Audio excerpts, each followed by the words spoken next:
Let me scoot up. The time is 6 o'clock on May 27th, and this special meeting of El Campo Independent School District of Trustees is now called to order. Like the record show that this meeting was duly posted in accordance with Section 551043 of Texas Government Code with regards to posting notice public meetings and that there's a quorum of members present. At this time, would you please rise for opening prayer?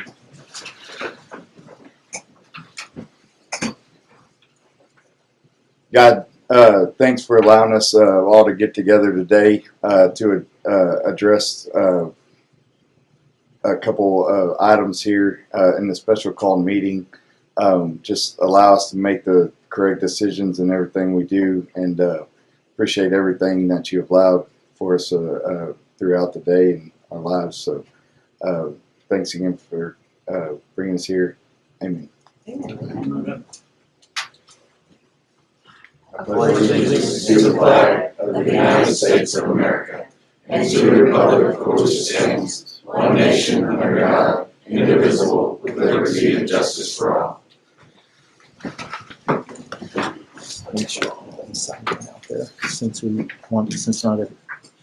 If everyone has not signed in, would you make sure before you leave that you sign in? Because I know not everybody is going to be speaking, so we want to have a record of everyone that was here. So there's some sign-in sheets right outside the door. Griselda can help you do that if necessary. Okay, public comment. We have three. Got to read it first. Okay.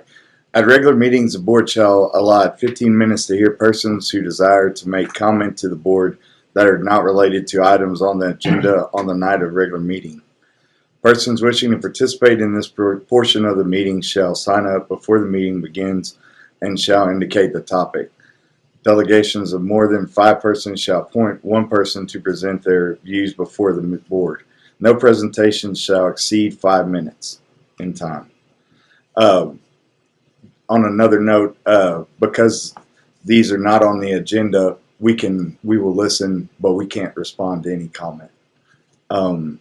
First up, I have Michael Davila. Would you wish to make a comment? Do you want me to comment? Yes, please. Hello, my name is Michael Davila. I understand the school is planning on closing the automotive program soon. I'm here to voice my opinion on closing it. I think the program has helped many students get fundamentals in the automotive field, including myself. I went through the automotive program my junior, senior year of high school way back in 1991 and 92. It helped set me on a career path that started as a helper at independent shop where I started working in 1990 to a dealership technician that started in 1993. And I lasted there till I started my own repair business in 2010. I'm proud to say we've been serving El Campo Automotive for 16 years next month. There's also many other success stories that have come out of the automotive program here in El Campo High School. I'm sure there has been more automotive or industrial equipment technicians, parts store employees come out of this program, and sports programs that graduates go on to become pro ball players or cheerleaders become professional dancers. So I think closing it would cause a shortfall in many students learning about the automotive field. This field is not easy. It's not a field anyone can master. It takes strong reading and comprehension skills, the ability to read electrical hydraulic schematics, diagnostic flow charts, written by people with master's degrees in engineering. We have to understand how these systems work and how to repair them. Today's cars and trucks are the most complicated thing most of us deal with on a daily basis. Most new cars have 30 to 40 computers, at least 3 separate communication systems that all have to work together just to get it to start. Repairing new cars and trucks isn't for everyone, but it can be rewarding and good earning potential. Knowing a teacher, doctor, nurse, firefighter, EMT, or even yourself made it to work today because you fixed your car is a good feeling to have. There's already a shortage of technicians locally and across the globe. Many of us are approaching retirement age, and there's no one to replace us. Closing this program will hurt our shortage even more. Thank you for your time. Thank you. Thank you. Dan Prohaska, High School Automotive Program. Good evening, everyone. I'm Stan Prohaska, the current automotive teacher.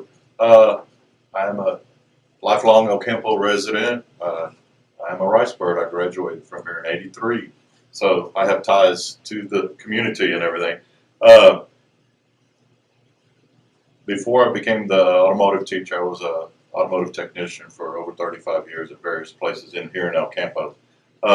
to tell you a little bit about what I do at teaching, I see about usually 100 students per day, okay? 9th, 10th, 11th, and 12th graders, okay? And we teach them a variety of maintenance, safety, stuff we do in the shop. We do repairs in the cars and everything, okay? Currently I have students, and these are seniors, they're working at Mustang Cat, Vonderall Ford, Blavinkas, Shoppas, Superior Motor Parts, Stevens Auto Body, and even at the bus barn, okay? My students really enjoyed the program. I think it's really vital to Ocampo. There's a real need for skilled automotive technicians, okay? There's a shortage of automotive technicians, and I think that this program helps to get technicians out into the workforce. This program has been in existence for 63 years, since 1963, in the same place, okay, in the same shop that I'm in now. I would like to end by saying I would ask y'all to please continue this automotive program at the Ocampo High School, okay? I would like just all the current and former students, or those that have gone through the program, to stand up now and they can introduce themselves. Hello, everybody. I'm Hayden Hooker. I'm to be a senior this year, and Mr. P's a good teacher, and I feel like this program is very, like he said, vital, because it teaches us so many job opportunities, so many opportunities after high school, and that's my point right there. Thank you, everybody. Yes, sir. I'm Justin Walkler, and I'm also a student of Mr. P. And I think y'all should keep the Auto Tech program, as it's good for young kids to understand how to work on things, how to do things. And currently, I'm employed at Vonderall because of this program. Without it, I wouldn't be able to know how to do things. I wouldn't have a job. I wouldn't be able to make a career for myself. Bryce Mills, I just recently graduated top 10%. As soon as I graduated high school, I landed a good job as a level 2 tech at Mustang Cat, making $20 an hour straight out of graduation. I mean, Mr. P was an amazing teacher to me. I mean, I couldn't have been nowhere near where I'm at. I mean, I'd be in debt with college. I'd have no direction if it wasn't for this automotive program. I mean, Mr. P showed me how to replace an engine on my truck twice. So, I mean, just the skills I've learned from this, just can't find it nowhere else. I mean, Ocampo is an agricultural-driven town. We need tractors, we need equipment. We need the equipment you're using to remodel the school is what I work on. So, just please keep this in mind, and please consider keeping this program running. Hello, I'm Yahir Salazar. I work at Lavinka. I've been a student at high school automotive, and I barely graduated this year, thank God. I'm gonna say that a lot of kids don't learn reading and writing. I learned by, grabbing a wrench and just turning the heck out of it. So I really want y'all to keep this in mind, that a lot of students don't learn reading and writing. A lot of students turn, like I said. That's it. Thank you so much. My name is Agus Bolaños, and I work at Shoppas John Deere. And if it wasn't for the automotive industry, I would for sure not have this job right now. And I think that this program is really vital for young children to be able to learn about the automotive industry, because just like Mr. G said, there's a shortage and we need auto technicians. I know I have some friends that are in the automotive industry that really like this program, and I'm just really disappointed to see it go, because it's helped me and my friends get jobs like these people here standing. So, thank you. My name is Elijah Busamani. I work at Shoppas John Deere. 40 students. Good, keep going. Sorry. That was your 5 minutes, but keep going. Yeah. We're almost done. Oh, It helped me get my foot in the door for college, and I didn't really know where to go after sports and everything. And it just put my foot in the door for college. I finished my first year already. on my second year. Be a decent mechanic. Thank you. Sam. Hello, my name is Samuel Laredo. I am a incoming senior, and I finally have a job at Bondurant Ford because of this program. I think this program should stay because it's really well maintained, and the instructor, Mr. P, is a very great man. He's a great mentor, and shows you how to do things right and correctly.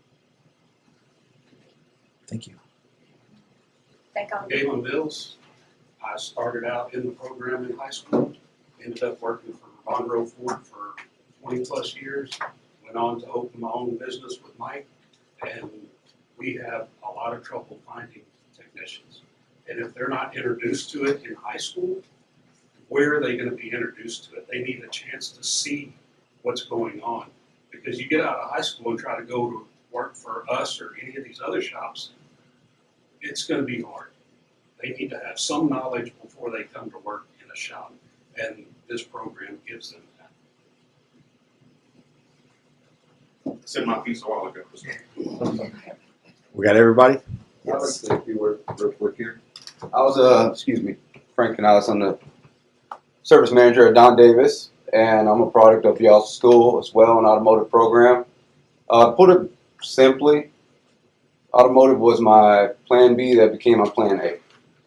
Meaning you learn the industry fairly quickly, you make money fairly quickly while you chase those dreams, and sometimes those dreams just kind of wither away, and you need a solid plan B. For that, now I'm a service manager at Don Davis, and I couldn't be happier. Without y'all's program, that wouldn't have been possible. Thank you. John Bondro. Good evening, everyone. My name is John Bondero with Bondero Ford here in El Campo. And I appreciate the opportunity to speak tonight about the importance of keeping the automotive technician program in our school district.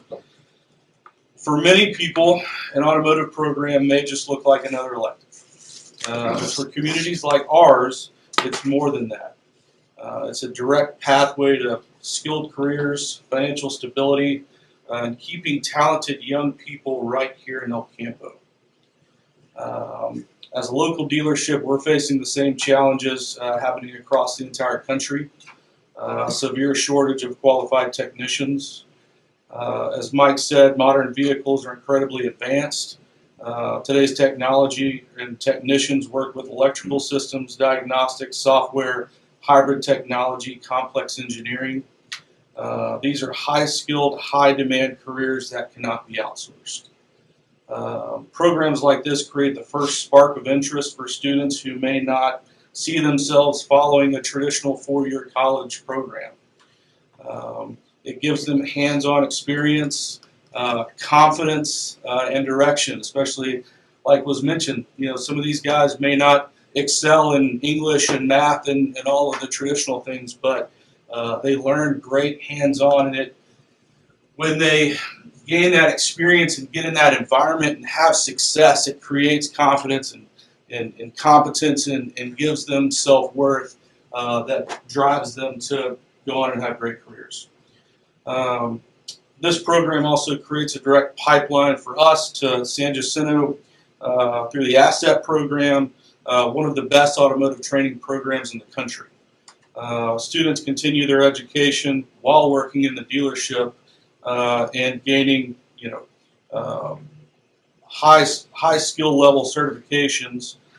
Many of them graduate with little or no student debt. So they're coming out with all their certifications, a associate's degree, and a career lined up for them where they can make a great living and they don't have student loans on their back. Because when a Ford technician chooses to stay in El Campo for their career, the impacts go far beyond the job. That technician buys a home here, raises a family here, they pay taxes here, they shop here locally, volunteer in the community. They support our schools and our churches. Over the course of their career, that can represent millions of dollars flowing back into this very community. And from a dealership perspective, a long-term technician is invaluable.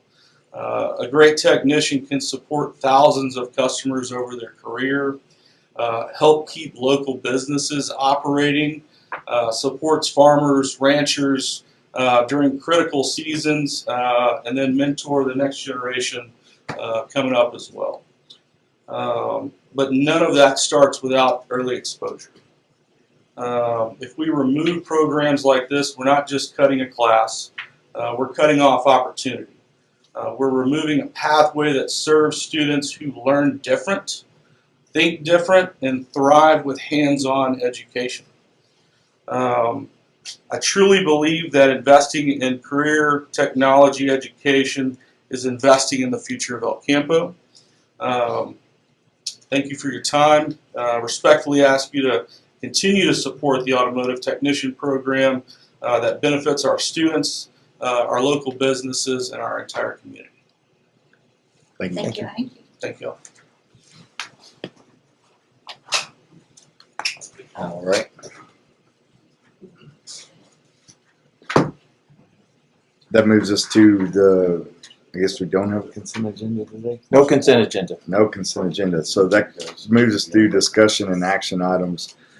Consider approval of the guaranteed maximum price for Hutchins Elementary construction. Mr. Palaschik, you're up.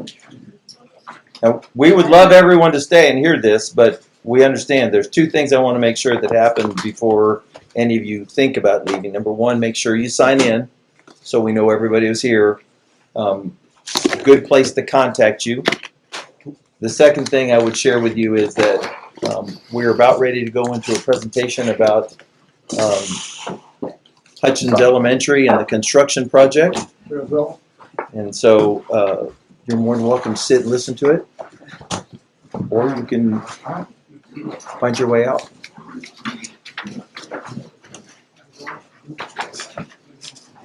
Please feel free to stay, and if you don't want to stay, you can watch it tomorrow on Valerie will have it online. Thank y'all all for coming. Thank you.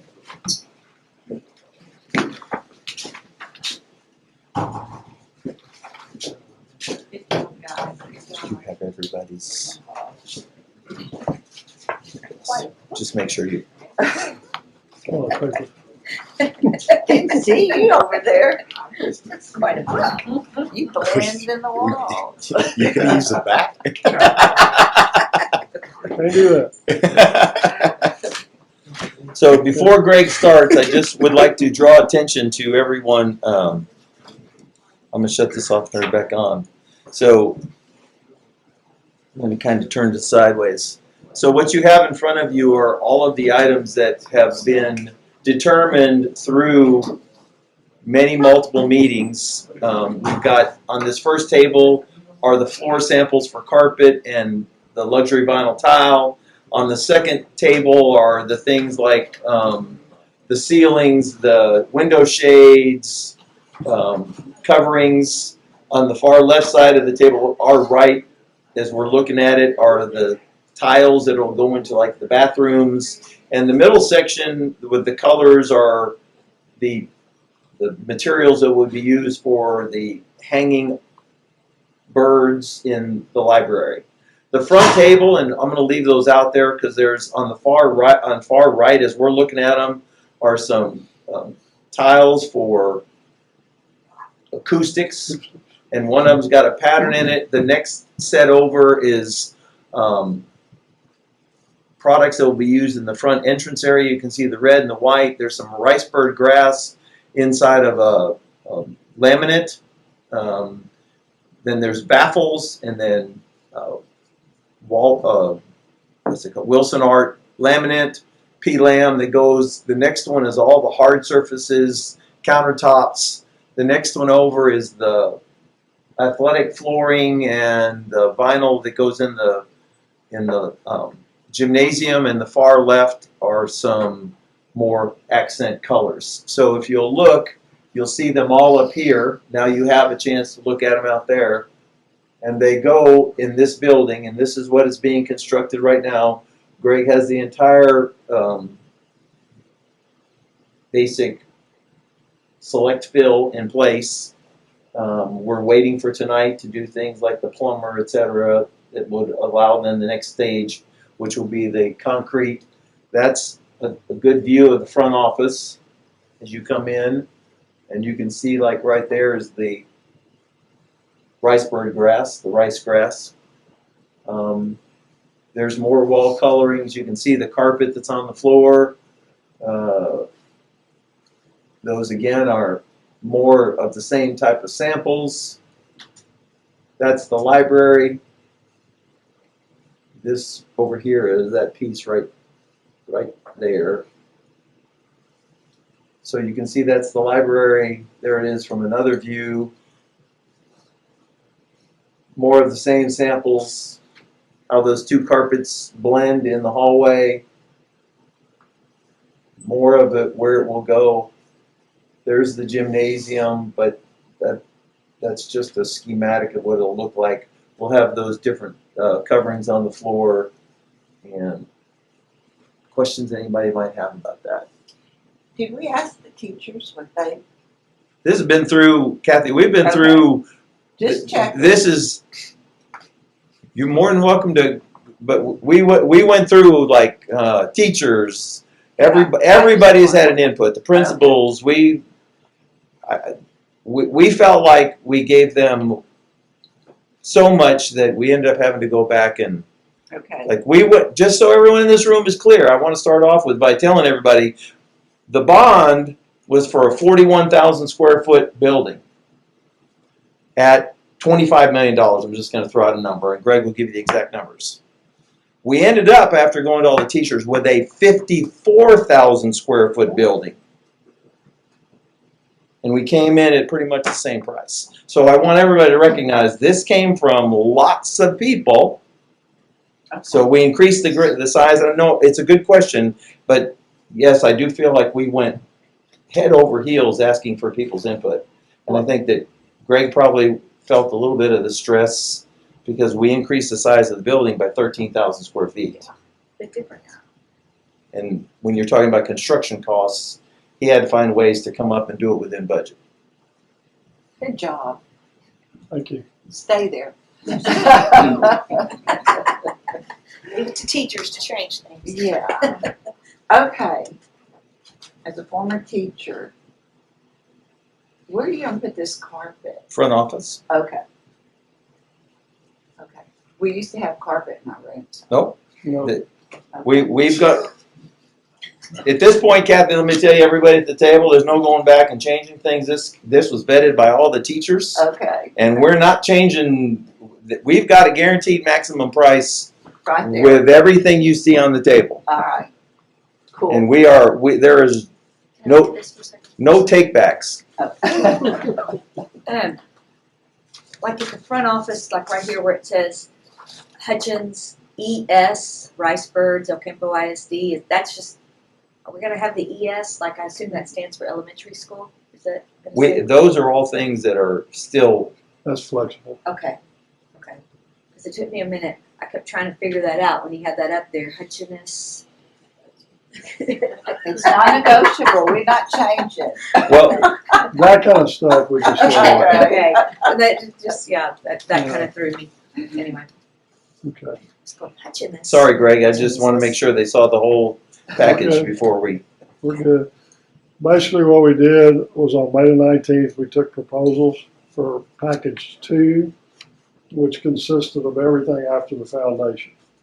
At this point in time, we've actually did the building pad, all the site utilities. We've actually drilled concrete piers, and now we need a plumber and electrician to put everything in so we can keep moving forward.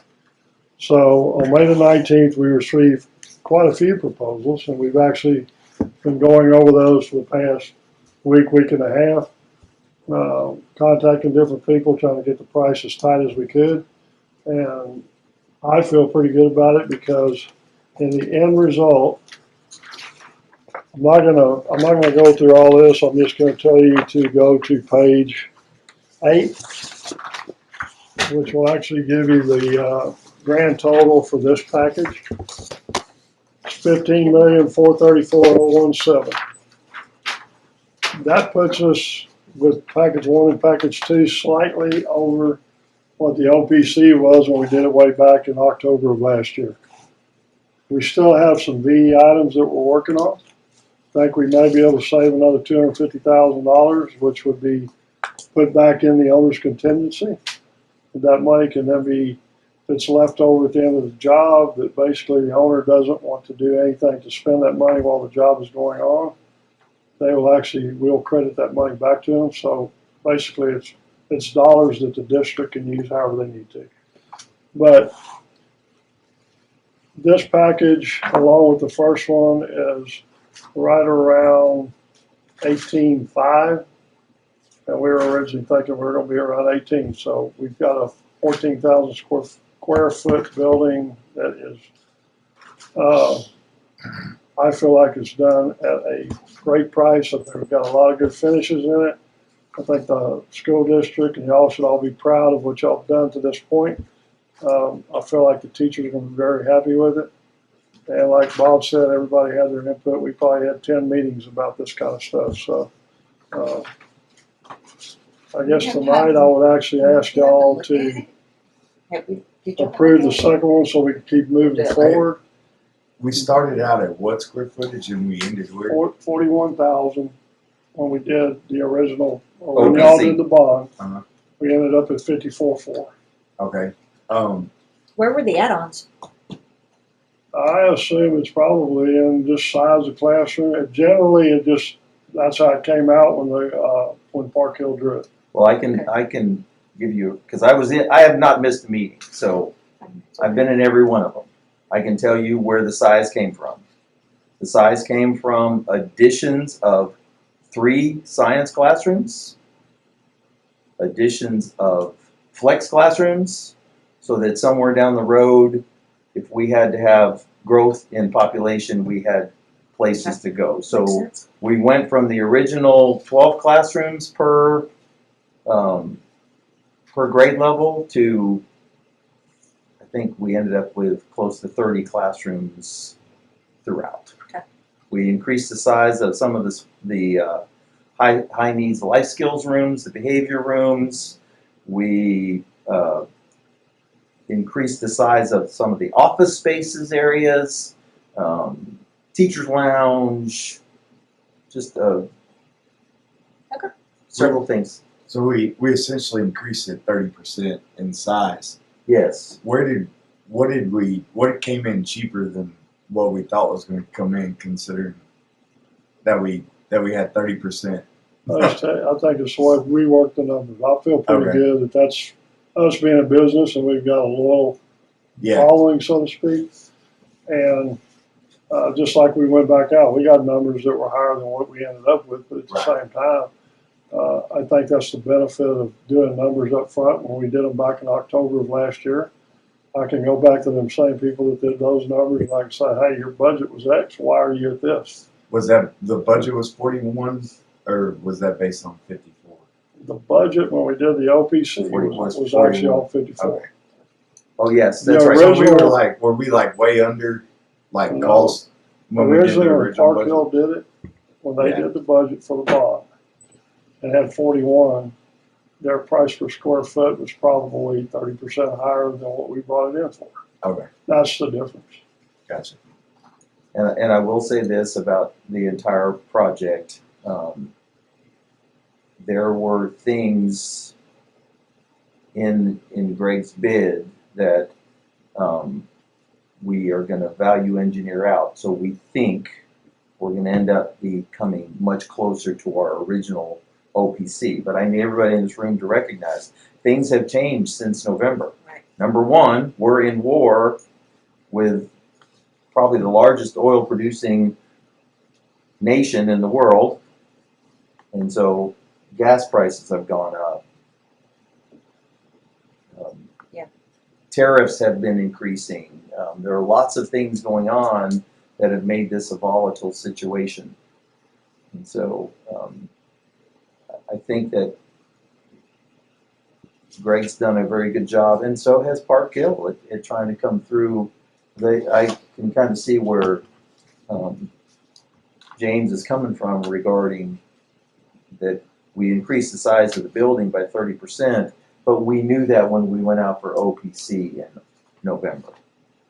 Yeah, I think my concern is that prices have went up based on what you've said, and we've increased the size 30% based on our original, and we're still coming in budget.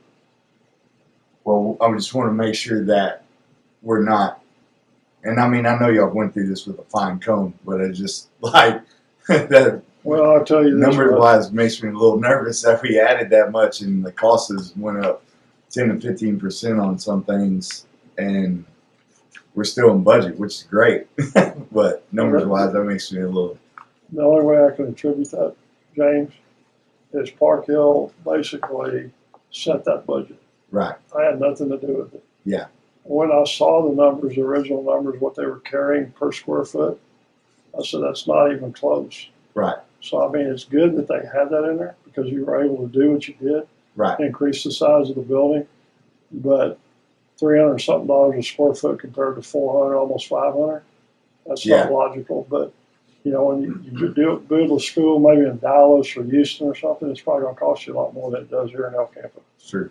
So it's a square foot price in the end. Yeah. And that's we feel comfortable with that price. Yeah. No worries. Awesome. Seek a motion to approve the guaranteed maximum price for Hutchins Elementary construction. move Of $15,434,017. I have to get that on the record. on the record. $15,434,017. Also move. Got a motion approved from Clayton, I'll second it. second by Susan. All in favor, raise your right hand. Motion approved unanimously. Thank And you. adjournment. So we're not gonna go through the rest of your book? Not now.